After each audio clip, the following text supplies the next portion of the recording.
Success पाना है तो मोटिवेट रहो और मोटिवेट रहोगे तो सफलता आपके कदम चूमेगी। पितृपक्ष के दिन चल रहे हैं, इनमें सब लोग अपने पितरों को, पूर्वजों को याद करते हैं और श्राद्ध करते हैं। कभी आपने सोचा है कि इनके पीछे कहानियाँ भी हैं? बहुत कहानियाँ हैं कि पितृपक्ष क्यों करने चाहिए और इनसे हमें क्या लाभ होता है। तो आज हम एक कहानी सुनाते हैं आपको। दो भाई बहन की है और उनका विवाह हो चुका था और उन दोनों के ही दो दो लड़के थे। लेकिन जो उसकी बहन थी वो विधवा हो गई, तो वो अपने भाई के घर में आके रहने लगी थी। लेकिन भाभी का व्यवहार बिल्कुल भी अच्छा नहीं था। वो क्या करती, सारे दिन आनंद से अपना काम करवाती और जो बचा कुचा खाना होता है वो उसको दे दिया करती। ऐसे ही समय बीतता रहा तो पितृपक्ष शुरू हो गए। तो उसके भाई ने कहा कि मैं गंगा जी जाता हूँ और तर्पण करके आता हूँ और पितरों के लिए ये बहुत अच्छा रहता है, तो आप ध्यान रखना मेरी बहन का भी और मेरे भांजों का भी। तो भाभी ने कहा कि ठीक है आप जाइए, मैं ध्यान रखूंगी। तो भाई तो चला गया। भाई के जाते ही भाभी ने खेत में एक झोपड़ी डलवा दी और कहा कि यहाँ मत रहो, तुम अपने बच्चों को लेके चली जाओ। नंद को ऐसे उसने भगा दिया। और इस तरह और जो झूठा था सारा दिन उससे काम करवाती, जो झूठा बचा कुचा उसको मतलब देती थी और कुछ नहीं खाने को देती थी और सुबह से शाम तक काम करती थी।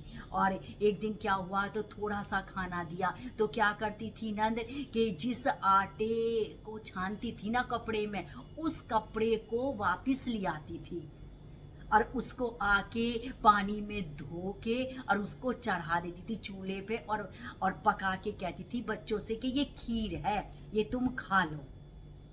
और वो जो दो रोटी देती थी, सूखी सी रोटी देती, उनको दे दिया करती थी। इससे बच्चों का अपना पेट भरती थी। फिर अगले दिन उसकी भाभी उसके झोपड़ी में आई और कहा कि कल माता जी का श्राद्ध है, तो बिन बुलाए तो तुम आना मत। और जो आंगन में पीपल का पेड़ है ना, वो थोड़ा सा भी हिले ना तो आ जाना। भैया नंद इंतजार करती रही कि भाभी बुलाएगी भाभी बुलाएगी, लेकिन भाभी ने नहीं बुलाया और ना ही पीपल का पेड़ इधर से उधर हुआ। क्योंकि टहनी हिल सकती है, पत्ता हिल सकता है, लेकिन पेड़ थोड़ी एक जगह से दूसरी जगह चला जाएगा। तो नंद के बच्चों ने कहा कि मम्मी हमें तो बहुत भूख लग रही है। कह रहे बेटा क्या करे, कह रहे आज तो नानी का भी श्राद्ध है, तो हमें खाने को मिलेगा नहीं मिलेगा। कह रहे नहीं, भाभी ने ऐसे कहा है कि पीपल का पेड़ खिसकेगा हिलेगा तो तुम आना, बिन बुलाए हमें कहीं नहीं जाना चाहिए, भगवान के घर भी नहीं जाना चाहिए। तभी देखा उसने कि भतीजे आ रहे हैं खाना लेके। तो खाने के नाम पे दो सूखी रोटी और थोड़े से चावल थे बस। भाई इसको बहुत गुस्सा आया, नंद को इतना गुस्सा आया, उसने क्या करा कि अपने बच्चों से कहा कि इसे ना झोपड़ी के ऊपर फेंक दो। उसने गुस्से में झोपड़ी के ऊपर फेंक दिया। पूरी रात रोती रही और प्रार्थना करती रही कि हे गंगा मैया मेरे भाई की रक्षा करना, मेरे भाई की रक्षा करना, क्योंकि भाई मेरी रक्षा करेगा। जब तुम मेरे भाई की रक्षा करोगी तो भाई मेरी रक्षा करेगा। भाई इस तरह से वैती दिन हो गया। फिर 2-4 दिन बाद फिर उसकी भाभी आई और कहा कि पिताजी का श्राद्ध है, तो तुम बिन बुलाए तो आना मत। यदि पीपल का पेड़ इधर से उधर हिले तो आ जाना। इसका मतलब यही है कि वो नहीं बुलाना चाहती थी, नंद को अपने घर में नहीं बुलाना चाहती थी। भाई सुबह से शाम हो गई लेकिन भाभी ने बुलाया ही नहीं। बच्चे फिर कहने लगे भूख लगी है, कह रहे भाई बिन बुलाए हमें नहीं जाना चाहिए।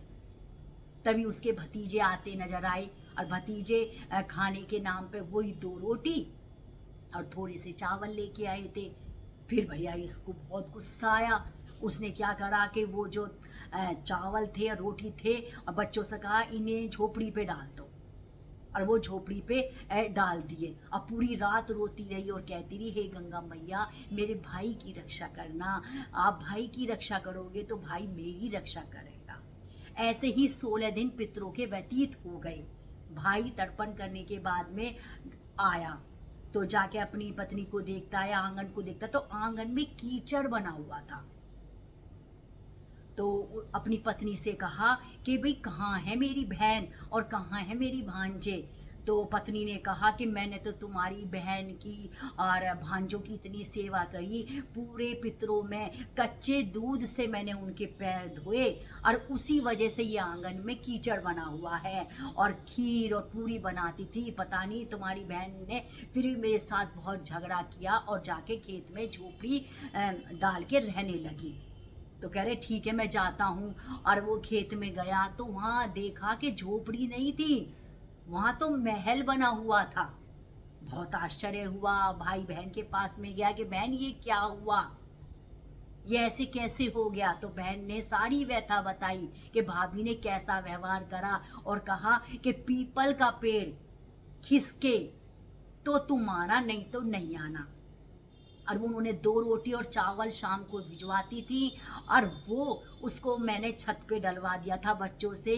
तो जो वो 2 रोटी थी ना तो वो तो सोने की बन गई, और जो थोड़े से चावल थे ना वो हीरे के बन गए। तो भाई ने कहा कि ये तो पितरों का आशीर्वाद है, और हाथ जोड़ के कहने लगा कि जैसे पितरों तुमने मेरी बहन का संकट दूर करा है, धन धान्य से तुमने उनके पूर्ति करी है, ऐसे ही सबका करना। जो श्रद्धा से भाव से करते हैं, पितरों को याद करते हैं भाव से।